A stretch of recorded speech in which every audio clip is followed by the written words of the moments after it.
The story is set in 1916, where Gandhi steps up to help a group of poor peasants from Champaran, from a village named Champaran. It gives an account of how he struggled to bring them justice and equality. Thus, it begins with most of the arable land of Champaran that divides into large estate. The owners of the estate are Englishmen and the workers are Indian tenants as in kirayedars, who work on the land of landowners according to some agreement. We learned that the chief commercial crop on this land is indigo. Moreover, we also see that landlords they force all the tenants to plant 15% of their indigo and submit and to give the whole harvest in the form of rent. To give their entire cultivation of indigo. So bad. Very, very cruel and rude thing was happening with them. The tenants are under a long-term agreement to do so. However, Germany starts developing synthetic indigo. Alternative for indigo, synthetic indigo. It started making it, producing it. Thus, the British do not acquire the indigo crop anymore. Thus, in order to release the poor peasant from their agreement of 15%, they started asking for compensation. They made their lives hell, basically. The poor peasants were living a very, very bad life. Miserable. While some of the uneducated peasants agreed on this, the other did not. Thus, we notice that one of the sharecroppers, one of the peasants, Rajkumar, arranges for a meeting with Gandhi. Then what happens? He meets him for the same issues and motivates Gandhi, advises him or pleads him, convinces him to visit the place to end the long-standing injustice, to end this injustice, to make this to an end. Gandhi agrees and boards a train to Patna in Bihar. What happened after that? After that, Rajkumar Shukla helps Gandhi visit the house of Rajendra Prasad, who was a lawyer. As Gandhi dresses simply, the servants thought that he was very poor. Thus, Gandhi planned before trying to get the peasants justice. It is because the British government are punishing anyone who is keeping national leaders or protesters.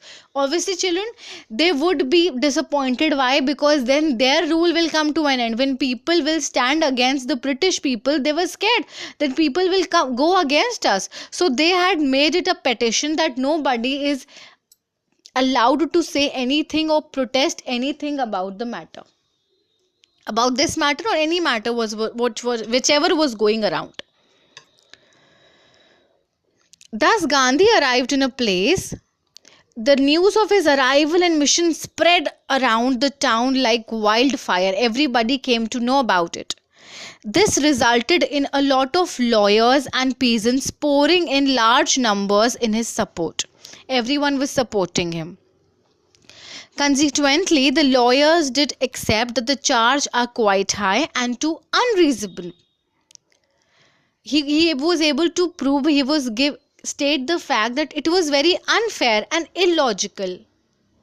However, Gandhi was criticizing them for collecting huge fees from the sharecroppers. He was criticizing them. He said they are doing it very bad. It's very unfair.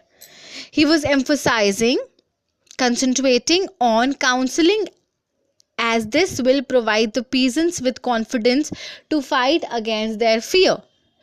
Thus, he manages to get justice after a year-long fight for the peasants. He has also arranged for what? For education, for health, for hygiene, for the families of the poor peasants. He was able to provide them with all these facilities which they were not able to get, these basic needs of any person. Finally, he teaches them a lesson of self-sufficiency, how to be self-independent, how to be self-confident. Conclusion: To sum up Indigo's summary, we learn how Gandhiji did not merely help in freeing India, but was also working for the betterment, for the good, for the better well-being, for the good standard of living of the people, of his countrymen from the very start. From the very beginning, he helped them. Okay?